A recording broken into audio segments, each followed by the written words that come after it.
Welcome to The Catholic Couch, the official podcast of the Catholic Counseling Institute, where we integrate the beauty of the Catholic faith with modern psychology and offer you practical tips for real-world struggles. I'm Amber Pilkington, Catholic therapist, wife, mother, and woman who can quote both Stu Johnson and the Catechism all in the same breath. Today we're diving in about something deceptively simple, the dishes. Or more accurately, the fight about the dishes. You know the ones. One of you is convinced that there's only one right way to load it, and it happens to be your way. The other is less concerned with proper plate angles. But here's the truth. The real issue isn't the dishes. It's what the dishes represent. So today, we're looking at what's really going on beneath these seemingly petty arguments, and more importantly, what to do about it. We'll talk about the 3 questions that live under most marriage fights. Are you there for me? Can I count on you? Do I matter? These 3 questions from Dr. Stu Johnson's emotionally focused therapy beautifully mirror what the church teaches about marital love as faithful, fruitful, and total self-gift. And to help you take this deeper with your spouse, I've created the Dishwasher Fight Decoder, a Catholic marriage conflict worksheet. I'll tell you how to get it free at the end. If you're carrying hurt, resentment, or distance in your marriage, even about seemingly small things, but still believe in forever, this episode's for you. Let's go.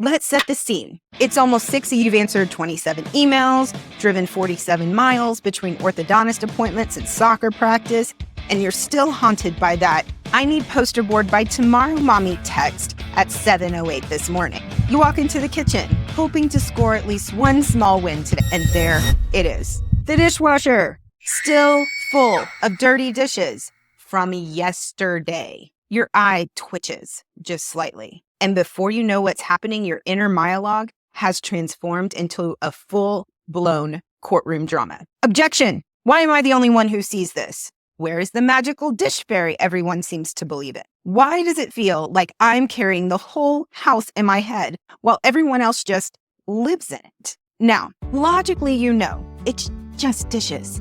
But emotionally, that dishwasher has become a symbol, a blinking neon light that says, alone in this. And in that moment, it's not really overreacting. It's actually pretty normal. Studies show that the mental load, especially for women in caregiving and family organization roles, can create chronic cognitive fatigue and burnout. A 2022 study showed that the constant invisible labor of managing household increases emotional strain and contributes to marriage dissatisfaction, especially when it goes unnoticed or unacknowledged. But it doesn't have to be that way.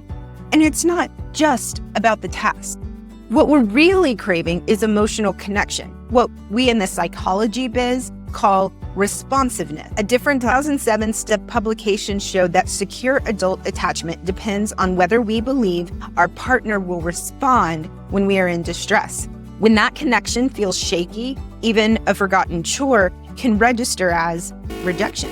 In emotion-focused therapy, Dr. Stu Johnson explains that fights like this aren't really about chores at all. They're protests against disconnection. Your nervous system's way of waving a flag that says, I need you, I'm overwhelmed, I don't feel like we're in this together. And you're not imagining that overwhelm. The Journal of Family Psychology found that even mild perceived emotional unavailability during daily stress can trigger physiological stress responses like elevated heart rate, heightened negativity, and even a sense of emotional isolation. Isn't it crazy what we decide to do studies about? So when the dishwasher hits you wrong, it's not just about the dishes, sister. You're not crazy. It's about what the dishes represent and who you wish was paying attention. And here's the beauty. The church affirms all of this. Catholic teaching doesn't dismiss emotional needs. It dignifies them. In Familiaris Consorts, St. John Paul said that marriage is a communion of persons, not just a business partnership, not just a behavior contract, but a living reflection of the Trinitarian love of God. Emotional presence isn't optional. It's at the heart of our vocation. So yes, the dishes matter, not because of the plates, but because of what's underneath the protest. Do I matter to you? Will you meet me here? That's why these moments, these little ridiculous seeming fights are actually sacred ground, where healing can begin, where love becomes action and shows up in our daily life if we slow down enough to listen. Practical tools for conflict resolution. You know I'm not just going to leave you hanging here. The most important question is, what do I do about it, Amber? So now that we know it's not really about the dishwasher, what can we do instead of reloading it passive-aggressively? What? That's just me? Here are 4 simple but powerful tools to help you move from disconnection to reconnection without needing a counseling degree or a miracle. Number 1, name the need beneath the complaint. Most arguments that go off the rails start with criticism, but underneath that criticism is often a soft, vulnerable, unmet need. Instead of, why do you never help me with the dishes? Try, I feel overwhelmed and alone. I need to feel like we're in this together. That shift matters. Research shows that emotionally vulnerable communication increases empathy and reduces defensive reactions in couples. It's not about avoiding conflict. It's about learning to reach towards instead of away. This is you asking, can I count on you?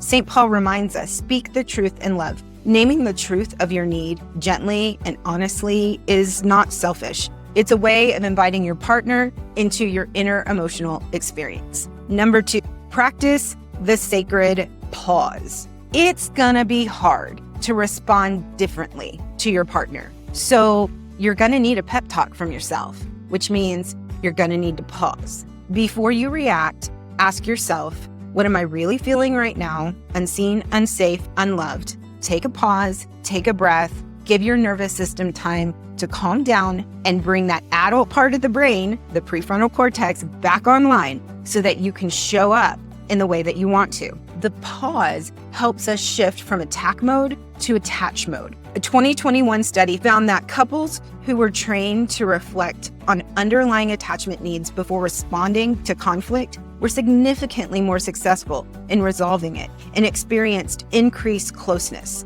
Number 3, build tiny ritual of connection. I get it. Life is busy, really, really busy. And as great as date night every week sounds, sometimes it's just not practical for any number of reasons. But something that you can do is build tiny rituals of connection into your day. Big gestures are nice, but small, consistent moments of connection are what secure bonds are made of. Here's some ideas. Try a 30-second hug when your husband comes home. You get the first hug, mama. You were there first. A quick, how are you really during the post-dinner chaos with a hand on the shoulder. A short prayer together before bed, even if one of you falls asleep during it. Every night. Saint Therese of Lisieux called this the little way. Love isn't proven in grand gestures, but in the small, quiet acts of daily love.